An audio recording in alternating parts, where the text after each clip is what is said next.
Imagine waking up one morning with a feeling deep in your bones that today you're about to make the biggest mistake of your life, but something inside you refuses to stop. You walk toward it anyway. That's exactly how Mirabelle Dane felt the day she discovered the forbidden tome, hidden deep below the Scholastica Progenium. She couldn't explain what called her down into those dark vaults, or why her footsteps echoed like a warning she chose to ignore.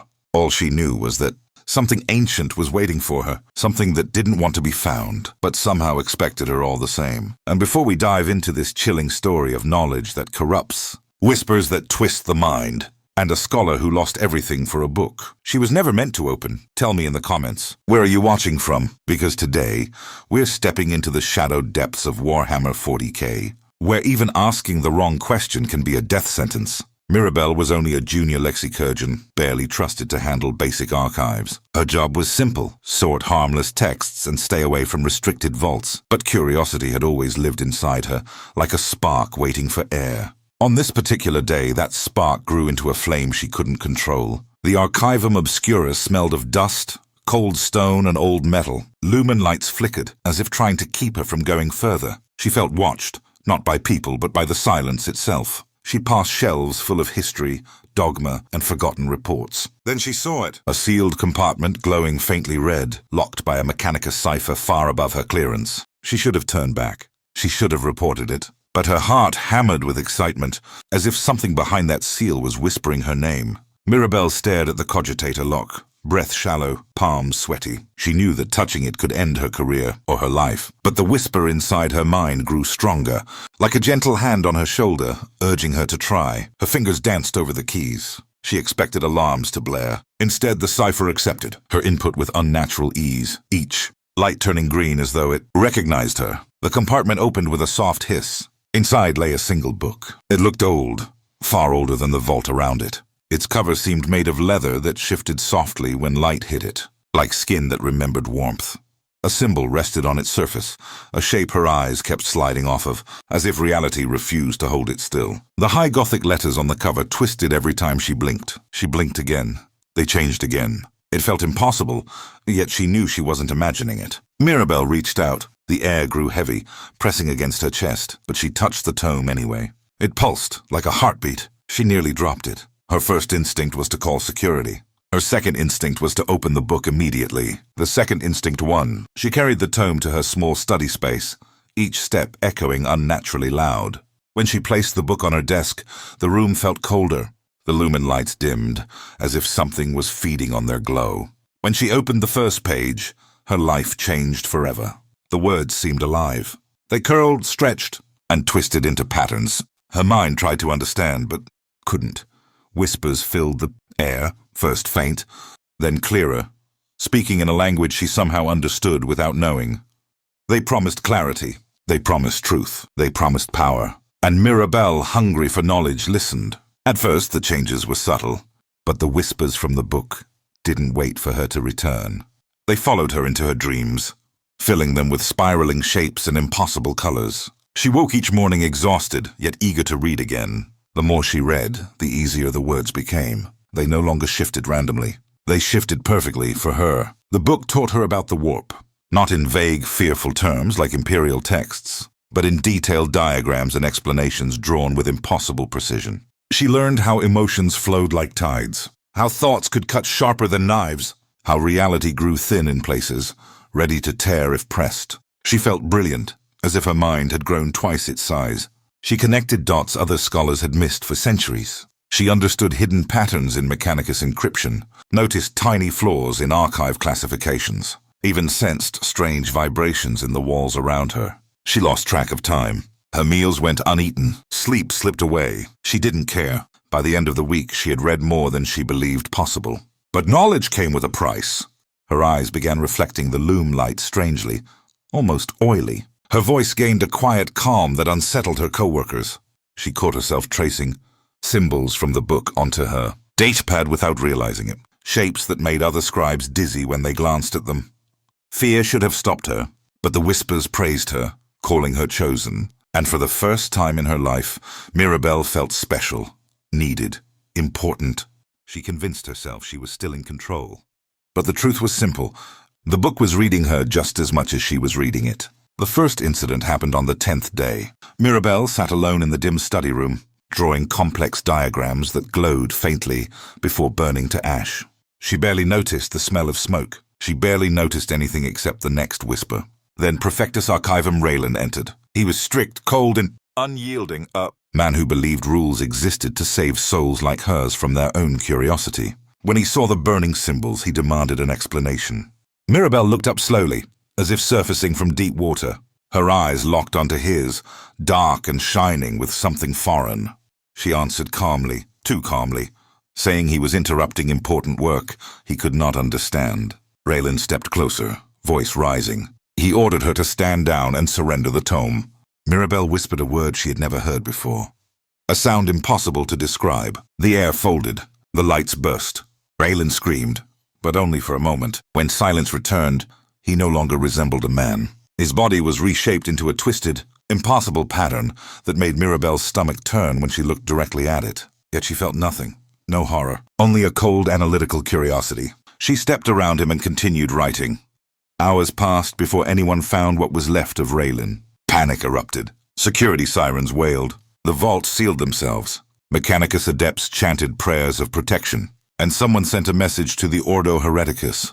Mirabelle did not try to run. The whispers told her this was meant to happen. They told her the book had chosen her. They told her she had taken her first step toward greatness. And in her twisted, exhausted mind, she believed them. Interrogator. Vross arrived in the Archivum with a small warband. Sanctioned psychers. Servo skulls, 2 sisters of battle, and a floating cherub carrying incense. Their presence alone normally made scholars tremble. Mirabelle barely blinked when they entered her chamber. The psychers sensed corruption immediately. One fell to his knees, clutching his head. Another muttered prayers under his breath. Vross ordered Mirabelle to stand. She remained seated, calmly finishing a diagram that shimmered as though alive. The parchment dissolved into dust the moment she lifted her hand. "You are late," she said, smiling faintly, though her eyes carried no warmth. The air vibrated. The psychers screamed as blood poured from their noses. Their minds cracked under invisible pressure. The sisters raised their bolters. But before they fired, the walls rippled like water. A cold wind surged through the chamber, whispering with voices that sounded almost like hers. The sisters hesitated. That hesitation saved Mirabelle's life, because Vross activated a null crest, a device that crushed warp activity. Reality snapped back into place. The whispers vanished. Mirabelle collapsed, body twitching, struggling to breathe in the sudden silence. The sisters seized her, chaining her with restraints carved with anti-warp devotions. She tried to resist, but the whispers no longer answered her. She was alone in her own head for the first time in days. Fear flooded her. She begged them to stop. She insisted she could control it. She promised she could close the connection if they let her try again. But her words carried strange echoes, half hers and half something else. The sisters dragged her away anyway. Even Vross looked unsettled, watching her as if she were both victim and weapon. Mirabelle felt the whispers returning, faintly, like fingers tapping on a locked door. She whispered back. The chains grew cold. Her execution was scheduled before dawn. They took her to a purification chamber lined with purity seals and holy symbols. 2 sisters held her down, while a priest read rites meant to cleanse corruption before death. Mirabelle struggled, crying now, begging them to listen. She said she never wanted any of this. She said she only wanted to learn. She said the book chose her, not the other way around. Some of her words were in low Gothic. Some were in that terrible, twisting tongue the book had whispered to her. The sisters tightened their grip. Vross watched silently, studying her with eyes that saw too much. When the flames were lit, Mirabelle felt the whispers surge through her one last time. They screamed inside her head, promising salvation, promising power, promising escape. For a moment, her bonds rattled violently as if they might snap. The priest shouted louder, voice trembling. A blast of psychic energy shoved the air outward, knocking candles over and flickering lights. One sister nearly fell, but the null fields contained it. The whispers faded like dying wind. Mirabelle's body collapsed, weak and defeated. She whispered a final apology, to herself, to the universe, or perhaps to the thing inside the book. When they ignited the purifying pyre, she did not scream. She only whispered, "It will find another." After the flames consumed her, Ross ordered a full purge of the Archivum Obscurus. Every vault, every device, every data scroll, But they made one disturbing discovery. The forbidden tome was gone. The compartment that once held it looked untouched, as if sealed for centuries. No alarms, no forced entry, no trace of warp residue, only emptiness where the book should have been. The Ordo Hereticus considered the possibility that Mirabelle had destroyed the tome or hidden it somewhere, but that theory collapsed when they reviewed the vault's security logs. Hours before her capture, the sensors recorded a sudden static surge, followed by complete visual blackout. When the feed returned, the compartment was empty. Nothing else had been disturbed. The adepts ran scans, performed rituals, even dismantled parts of the vault to search for hidden compartments. They found nothing. Vross reviewed Mirabelle's diagrams, those that had not burned themselves to ash. The shapes twisted when viewed directly, like they resisted being understood. Even mechanized servo skulls malfunctioned when scanning them. He locked the documents in sealed stasis containers during transport back to Hydrafer. He ordered constant monitoring of every scrap of evidence. But 3 weeks into the journey, the first anomaly occurred. A young scribe aboard the frigate reported strange symbols appearing on his datapad. He tried deleting them. They returned. He tried rebooting the device. More symbols appeared. Then the whispering started. He claimed the symbols felt alive, rearranging themselves whenever he blinked. He felt drawn to them, compelled. He reported the issue once. After that, he told no one. The last record of him was a door log showing him entering his quarters late at night. 6 hours later, security found the room empty. The walls were covered in twisting shapes burned into the metal, forming spirals that hurt the eyes. His datapad lay in the center of the floor. On the screen, a single line of shifting. High Gothic text glowed, "Another has been chosen." The scribe was never found. Not even ashes remained. Rumors spread through the frigate like wildfire, crew members whispered, about strange dreams filled with shifting pages and distant cries. Tech priests reported cogitator malfunctions that made no logical sense. Lamps flickered despite perfect power flow. Doors opened on their own. Some claimed to hear footsteps behind them when walking alone. Those security logs showed empty hallways. Vross tried to calm everyone, insisting the situation was contained. But even he felt the weight of something unseen pressing against the ship, scraping at the edges of reality like claws seeking entry. One night he sat alone in the ship's chapel, reading through Mirabelle's file. Something about her early life caught his attention. As a child, she had an unusual sensitivity to patterns. She solved puzzles no one else could. Predicted data sequences, even sensed when adults were lying. Her instructors praised her mind, but worried about her obsession with hidden meaning. Vross realized something chilling. The book had not corrupted a random scholar. It had selected someone predisposed to understanding it. Someone it could shape, someone it could use. He wondered how many others aboard had similar traits, how many silent minds were already listening for whispers. The air in the chapel grew colder. Vross looked up. A symbol appeared on the nearest wall, faint at first, then glowing brighter. It matched one of Mirabelle's drawings. He reached for his null crest, but hesitation cost him. The lights went out. The chapel filled with whispers, hundreds of them, layered like a chorus. Vross's vision blurred.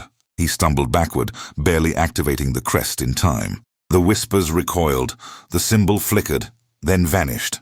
Breathless, shaken, he realized the truth. The book was not lost. It was spreading. By the time the frigate reached Hydrafer, the crew had dwindled.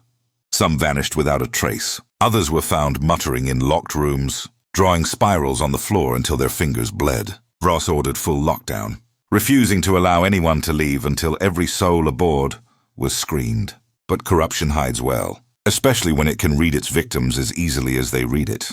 During debriefing, several scribes displayed knowledge they could not explain. A technician whispered a phrase in that same twisted language Mirabelle had spoken. A sister of battle reported nightmares so vivid they made her wake screaming. Vross realized containment was impossible. The book had become an idea, one that traveled through symbols, through thoughts, through curiosity itself. Destroying it might only make it stronger. Hiding it did nothing. Ignoring it was fatal. He filed a sealed Ordo report classifying the phenomenon as a mimetic warp entity. But even writing the report twisted his vision, forcing him to fight the urge to add shapes he could barely resist drawing. When the frigate finally docked, Vross stepped off alone, carrying a stasis device containing Mirabelle's last physical sketches. He planned to deliver them to a high-ranking inquisitor, But when he opened the device for verification, the pages inside were blank. Every symbol had vanished. In their place were faint indentations, as if something had pressed against the paper from the inside. A single new line of text appeared at the bottom of the first page. Do not fear what you read. Fear why you were able to read it. Vross closed the device slowly, trembling. He knew then the truth Mirabelle had whispered in her final breath. The book did not die with her. It had simply moved on. In the weeks that followed, strange incidents erupted across multiple Imperial archives. A scholar on Scintilla collapsed after staring at a blank manuscript, eyes wide with terror. A mechanicus adept in the lathes began carving unknown runes into the walls before vanishing. A transport ship carrying historical records disappeared into a warp storm despite calm conditions. Each event left behind symbols consistent with Mirabelle's drawings. Vross connected the incidents and realized there was no pattern because the pattern was everywhere. The book had become an infection of knowledge. Anyone curious enough, desperate enough, or intelligent enough could attract its attention. It sought minds like Mirabelle's, minds that hungered for secrets, minds that could understand what should never be understood. One night, alone in his quarters, Vross examined the blank pages again. He wondered if he should destroy them, burn them, purge them. But a quiet voice inside whispered that maybe the answers inside were important. Maybe understanding the entity was the only way to fight it. Maybe Mirabelle had not been wrong to read. His hand trembled as he opened the cover. At first the pages remained blank. Then faint lines appeared, forming shapes, spirals, symbols. Words crawled across the paper like living ink. Vross felt a chill crawl up his spine. He knew he should stop. He knew this was the same path Mirabelle walked. But curiosity, that old enemy of the Imperium, tugged at him, pulled him, claimed him. He leaned closer. The first whisper reached him, soft as breath. And as he read the forbidden words, the lights around him dimmed, and the pages grew warm in his hands. Somewhere deep in the warp, something smiled. And the book once again found its next reader. If you want more stories like this, make sure to subscribe, like the video, and tell me what world or character you want explored next.